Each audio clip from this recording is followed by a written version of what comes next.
Good evening, KT. Yeah, Elliotte's treating me kind of like my wife does at home. He hasn't spoken to me in the last 20 minutes, and he's just staring at his phone. Some people would say that's the quietest and best 20 minutes they've ever spent. Well, unlike my wife, you're actually working, and it's obviously a busy time surrounding what is kind of now the trade deadline here at the draft. All kinds of wheeling and dealings. We showed some of the things percolating out there with some of the big names, Larkin, Hellebuyck. What's the latest you're hearing? So Connor Hellebuyck, Kevin Cheveldayoff, the GM of the Jets, said today that there was nothing to that point that really made him think he was getting anywhere close. I do think the Buffalo Sabres made a run at him today in a deal that could potentially involve the 4th overall pick. Last I heard was that it had gotten quiet, so I don't know if it's going to happen. I mean, just remember, it's such a cliche, but it's so true. Things can change with one phone call, and deadline spur action. Like, there's still another couple hours until that pick, but I do think the Sabres and the Jets talked about that possibility today. I think that Carolina's been around them. I have no idea if Florida can honestly pull this off, but Hellebuyck, I do think the Jets understand that this is something they may have to do. Larkin, last I heard it was just quiet.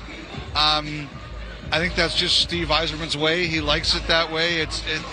It's really hard to say if we're going to get any shot at a Larkin deal tonight.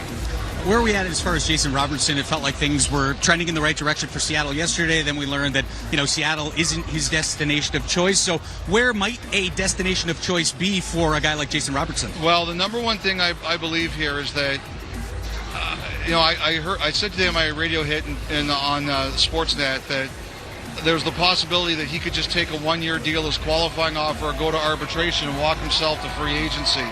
So somebody called me right after that and they said Dallas is not going to let that happen. So I think they're still trying to trade him. Now, I think what may have changed is that Dallas may not be looking at this as we're going to trade him with permission for you to talk to him. That maybe we trade him and you take your chances. So I think everybody here is trying to do their research and see, do we think that we're a place that he might want to go? Do we think that we're a place that's prepared to offer him what he wants, which is probably in the 14 area? And I do think they're going to have some teams out there that are interested, and we'll see if it gets it done tonight. But I do think Dallas is trying to trade him. We're starting to see a bit of a trend here in the National Hockey League with American guys like the Tkachuk brothers going to American teams from Canadian markets. You mentioned Connor Hellebuyck. He would certainly fit into that mold as well. Quinn Hughes, another one of those guys.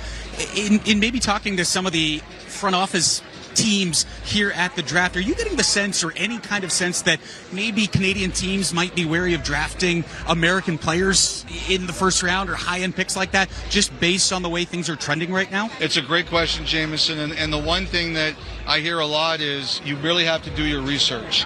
Like, if you look at Montreal now, this is a team that made it to the Eastern Conference Final, and they have a couple of really good American players that are key cornerstones, Cole Caulfield, Lane Hudson, and those guys have signed long-term extensions in Montreal, and they're really happy there. I think it comes down to winning. I think it really does, first and foremost.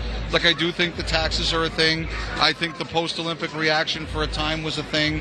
But I think it basically comes down to, if you're winning, you're happy. Like, I covered the NBA for a long time. When the Raptors were hot and they had Vince Carter, Akeem Olajuwon agreed to go there. But you just have to have a good situation for players to want to come. You are multi-talented because you're acknowledging your fans while still delivering the top-notch information. I love that. You're caught on camera. I also noticed that the LA Kings draft pick, Brian Boyle, is wearing an Anaheim Ducks tie. I know, right? What is with that? Yeah, well.